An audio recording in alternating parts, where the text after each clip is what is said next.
The Civil Rights Movement was a worldwide political movement for equality. The Civil Rights Act of 1964 made discrimination based on race, religion, sex, national origin, and many other characteristics illegal. The Americans with Disability Act was signed into law on July 26, 1990 by President George H.W. Bush. The ADA is a wide-ranging civil rights law that prohibits, under certain circumstances, discrimination based on ability. The ADA provides people with disabilities legislation that makes building access a civil right. Though the ADA has done much for the disabled, many feel that it is not enough, and following legislation does not create an equal environment. Specifically, wheelchair users still deal with stress, exclusion, physical exertion, inconvenience, and embarrassment trying to navigate through their daily activities. Post-secondary education is a privilege that most people strive to complete, but research shows that high school graduates with disabilities are much less likely to enroll in post-secondary education programs than their non-disabled counterparts. This study looks into reasons why there is an uneven enrollment as it relates to the University of Colorado Boulder's campus and evaluates the accessibility of the environment as it would apply to a wheelchair user.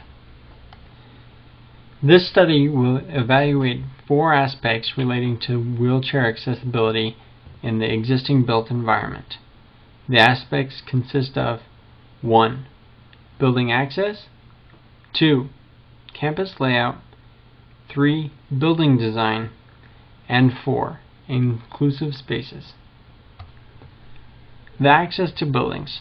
The lack of access to a building through the majority of its entrances for wheelchair users presents a situation that controls the user's ability to make decisions for him or herself, creates physical exclusions from most people, and presents a large inconvenience for the users.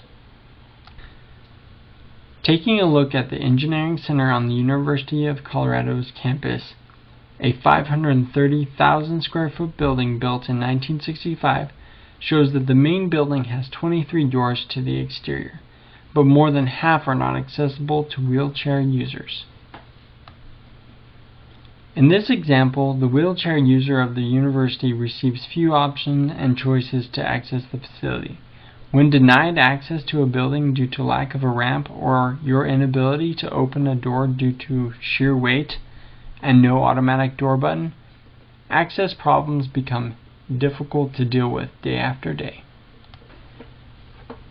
When the designers of a space follow only minimum ADA requirements, the result is a controlling space that gives the user no freedom.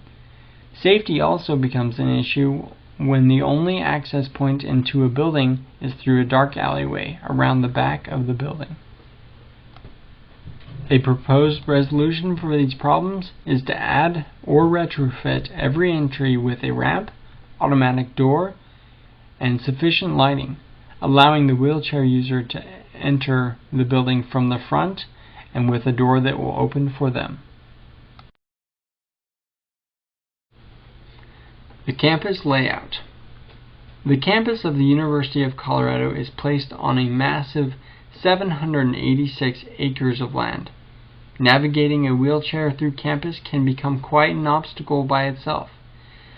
But when the decision makers decide accessibility should not be considered, it creates stress, difficulty navigating, physical exertion, and safety issues. The importance of smooth surfaces and regulated slopes for wheelchair users is critical. Wheelchairs are not designed for rough terrain, and even an inch surface change can stop most wheelchair users. The university has a major pedestrian spine that runs the length of the campus from east to west. This path runs along or near the majority of the student-occupied buildings on campus. A review of the circulation path shows that it was designed for walkability, not accessibility, and the path has fallen into disrepair.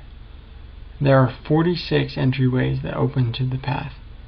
20 of them are accessible by wheelchair, 26 of them are not, and 10 of those are not accessible due to a single step at the door. The path in the immediate surrounding has factors that act as obstacles for wheelchair users. The obstacles and the number of occurrences are 3 steep inclines, 33 cracks, 6 dangerous intersections, 1 set of revolving doors, 23 rough surface areas, and 45 set of stairs.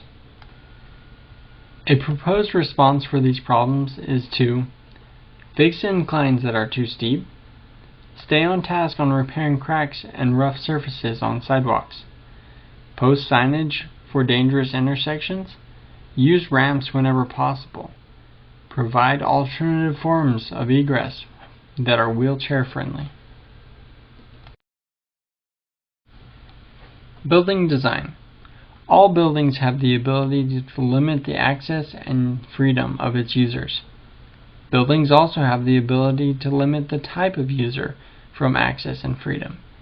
Some of the university's buildings limits the wheelchair user's freedom to the point of no access in some spaces. Minimal access like this creates stress, inconvenience, separation, and limits the user's ability to make choices. A standard wheelchair measures 30 inches in width, and the width of the space required to accommodate a wheelchair user is 36 inches. The university's Engineering Center and Norland Library show that accessibility, even within the buildings on campus, is still regarded as low on the priority list for design criteria. The library has a large section of books that are not accessible by wheelchair due to split levels, not accessible by elevator, and bookshelves positioned too closely to each other. And the Engineering Center has 530,000 square feet distributed across 8 stories and only 1 elevator. The 1 elevator in the Engineering Center is used primarily for the office tower, and most of the students use the 36 set of stairs for the majority of their level changes. This makes navigation choices limited for wheelchair users. Say a wheelchair-using student studying to be a chemical engineer was leaving lab class with his or her classmates to go to the help room for a teaching assistant's office hours held after class. The undergraduate lab room is in 1B70, and the help room is in room 103, both in the same wing. Most of the classmates walk down the stairs to the room, covering a distance of 108 feet. The wheelchair user travels outside, even in the winter months, to the central core with elevators, and back across the building to the help room. The distance covered by the wheelchair user was 638 feet. 188 of them were outside. A proposed resolution for these problems is to take note of the building's square footage and provide extra elevators for buildings of larger size. Provide lifts for each of the split levels in the library stacks, and provide the space required for wheelchair users between the bookshelves so that everyone can enjoy browsing through the library.